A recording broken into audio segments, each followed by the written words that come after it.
आज हम एक ऐसी ही क्लासिक लोक कथा पिशाच का जाल की एक एक परत को खोलेंगे। चलिए आज गोता लगाते हैं इसकी कहानी, इसकी बनावट और इसके पीछे छिपे गहरे मतलब में। तो तैयार हो जाइए क्योंकि हम इस कहानी के एक रोमांचक सफर पर निकलने वाले हैं। देखिए, किसी भी बड़ी कहानी की जो जड़ होती है ना, वो अक्सर एक बहुत ही इमोशनल मोमेंट होता है। जरा सोचिए, एक माँ अपनी आखिरी सांसें ले रही है और अपने पति से एक वादा मांगती है, एक ऐसा वादा जो उनके बेटे राजू की पूरी जिंदगी को एक नई दिशा देने वाला था। तो यहीं से हमारी कहानी का पहला चैप्टर शुरू होता है। एक मासूम वादा जो एक जीवन बदलने वाले सफर की नींव बन जाता है। देखते हैं ये वादा राजू को कहां लेकर जाता है।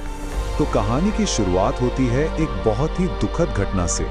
राजू की मां की आखिरी इच्छा के बाद उसके पिता मोहन कसम खाते हैं कि वो उसे कभी अकेला नहीं छोड़ेंगे। लेकिन देखिए, किस्मत को कुछ और ही मंजूर था। रामपुर के जंगल पर एक अजीब सी बला छाई हुई थी।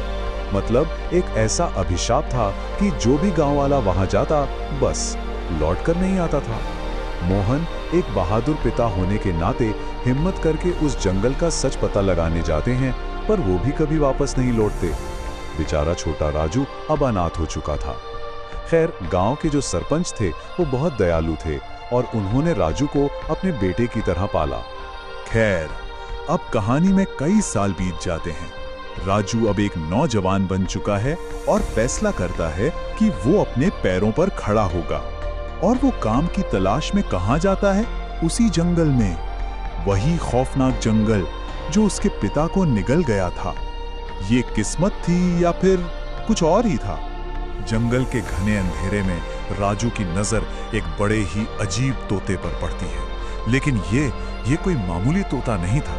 साइज में आम तोतों से काफी बड़ा, रंग एकदम गहरा और रहस्यमयी, और उसकी आंखों में एक अजीब सी चमक थी, जैसे वो कोई गहरा राज जानती हो। और फिर जो हुआ, उसने तो राजू के होश ही उड़ा दिए।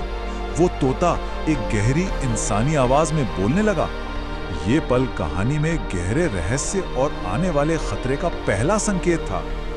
और फिर कहानी का सबसे बड़ा, मतलब सबसे चौंकाने वाला टर्निंग पॉइंट आता है। तोता एक ऐसा दावा करता है जिसे सुनकर राजू के पैरों तले जमीन खिसक जाती है। वो कहता है, मैं तुम्हारे पिता के राज जानता हूं, वो अभी भी जिंदा हैं। ये उम्मीद की एक ऐसी किरण थी जिसे राजू बहुत पहले खो चुका था। और बस यहीं से उसका असली खतरनाक सफर शुरू हो जाता है। अब राजू के सामने एक बहुत बड़ी दुविधा खड़ी हो गई थी। एक तरफ अपने पिता से दोबारा मिलने का एक सुनहरा मौका, और दूसरी तरफ एक बोलने वाले अजीब से जीव का खौफ। क्या उसे उस तोते पे भरोसा करना चाहिए या फिर वहां से भाग जाना चाहिए? कितना मुश्किल फैसला है ना। तो चलिए अब कहानी के उस हिस्से में चलते हैं जहां राजू के कैरेक्टर का असली टेस्ट होता है। ये एक ऐसी परीक्षा है जहां एक तरफ दौलत का लालच है और दूसरी तरफ खतरनाक चेतावनियां। आगे बढ़ने से पहले ये समझना जरूरी है कि आखिर ये पिशाच है क्या भला। देखिए, पौराणिक कथाओं में पिशाच सिर्फ एक राक्षस नहीं होता, वो भ्रम और धोखे का मास्टर होता है, इल्यूजन का मास्टर। वो लोगों की सबसे गहरी इच्छाओं को ही उनके खिलाफ एक हथियार की तरह इस्तेमाल करता है। ये जानना जरूरी है, तभी हम कहानी के असली विलन की खतरनाक चालों को समझ पाएंगे। तो वो तोता जो असल में एक नंबर का धोखेबाज था, राजू का भरोसा जीतने के लिए उसे एक छिपे हुए खजाने के पास ले जाता है। सोचिए, हीरो और जवाहरात से भरा एक पूरा संदूक। ये एक बहुत बड़ा इनाम था, लेकिन इसके साथ एक सख्त चेतावनी भी थी। इस खजाने के बारे में किसी को एक लफ्ज भी नहीं बताना है। ये राजू के लिए एक तरह से पहली और शायद सबसे बड़ी परीक्षा थी। तो अब राजू एक ऐसे मोड़ पर आ खड़ा हुआ था जहां दो रास्ते थे और दोनों ही खतरनाक लग रहे थे। एक तरफ तोते का सुनहरा वादा था, बेशुमार दौलत और अपने पिता से मिलने का मौका। शर्त बस इतनी थी कि ये बात राज रखनी है और पूर्णिमा की रात को एक बोतल तोड़नी है। वहीं दूसरी तरफ एक रहस्यमयी साधु की चेतावनी थी जो कह रहे थे कि ये सब एक धोखा है, एक मायाजाल है और इससे पूरा गांव तबाह हो सकता है। अब कौन सच बोल रहा था, तोता या साधु? तो अब कहानी अपने क्लाइमैक्स की तरफ बढ़ रही है, उस पल की तरफ जहां सच सामने आने वाला है और राजू को उस पिशाच के बुने हुए झूठ के जाल का सामना करना है। और फिर सरपंच ने जो सच बताया उसने राजू को हिलाकर रख दिया। पता चला कि वो भी उस जंगल में गए थे और उनकी मुलाकात भी उसी साधु से हुई थी, और साधु ने बताया कि वो तोता असल में एक पिशाच है। राजू के पिता मोहन गायब नहीं हुए थे, बल्कि उन्होंने उस पिशाच को एक बोतल में कैद करने के लिए खुद को कुर्बान कर दिया था, और उस पिशाच ने गांव के सभी लापता लोगों की आत्माओं को छोटी छोटी बोतलों में बंद करके रखा हुआ है। अब जाकर उस पिशाच का पूरा खतरनाक प्लान साफ हो जाता है। पहला स्टेप, राजू जैसे किसी नेक दिल इंसान को ढूंढना। दूसरा स्टेप, उसे पूर्णिमा की रात को उस गुफा में फुसलाकर लाना। और तीसरा, सबसे खतरनाक स्टेप, उसे धोखा देकर वो बोतल तोड़वाना ताकि वो आजाद हो सके। सोचिए कितनी शातिर चाल थी ये। उसने राजू के अपने पिता के लिए प्यार को ही अपना सबसे बड़ा हथियार बना लिया था। लेकिन अब बाजी पलट चुकी थी। राजू, जिसे अब सारा सच पता चल चुका था, उस गुफा में एक मोहरे की तरह नहीं बल्कि एक हीरो की तरह जाता है। एक ऐसा हीरो जिसके पास अपनी खुद की एक योजना थी। हाँ, तो उस साधु ने राजू को लड़ने के लिए कोई तलवार या भाला नहीं दिया था, बल्कि एक बहुत ही मामूली सी दिखने वाली पर शक्तिशाली चीज दी थी, भस्म। हिंदू परंपराओं में भस्म को पवित्र माना जाता है।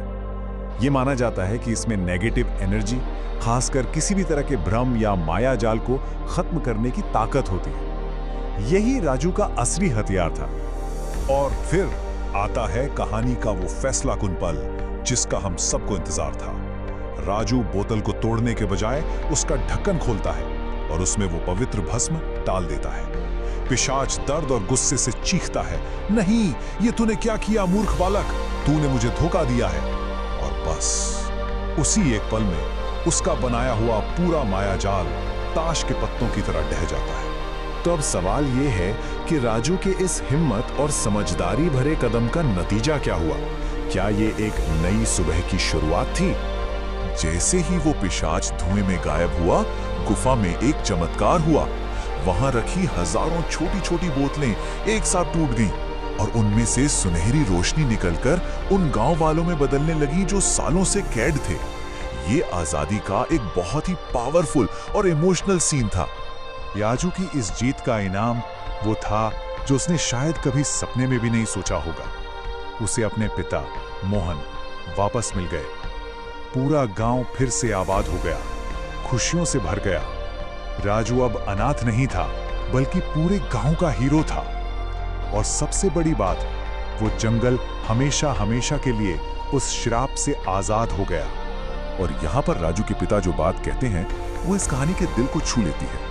वो कहते हैं, आज मुझे फक्र है कि मैं एक बहादुर बेटे का पिता हूं। जिस बुराई को मैं सिर्फ कैद कर पाया था, उसे तुमने अपनी समझदारी और हिम्मत से हमेशा के लिए खत्म कर दिया। ये बात खूबसूरती से दिखाती है कि कैसे अगली पीढ़ी पिछली पीढ़ी के अधूरे काम को पूरा करती है। तो इस पूरी कहानी का जो सेंट्रल मैसेज है वो बहुत ही साफ और पावरफुल है कि सच की ताकत हमेशा धोखे और छल से ज्यादा होती है। ये राजू का सच और उसका नेक दिल ही था जिसने उसे उस चालाक पिशाच के मायाजाल को तोड़ने की हिम्मत दी।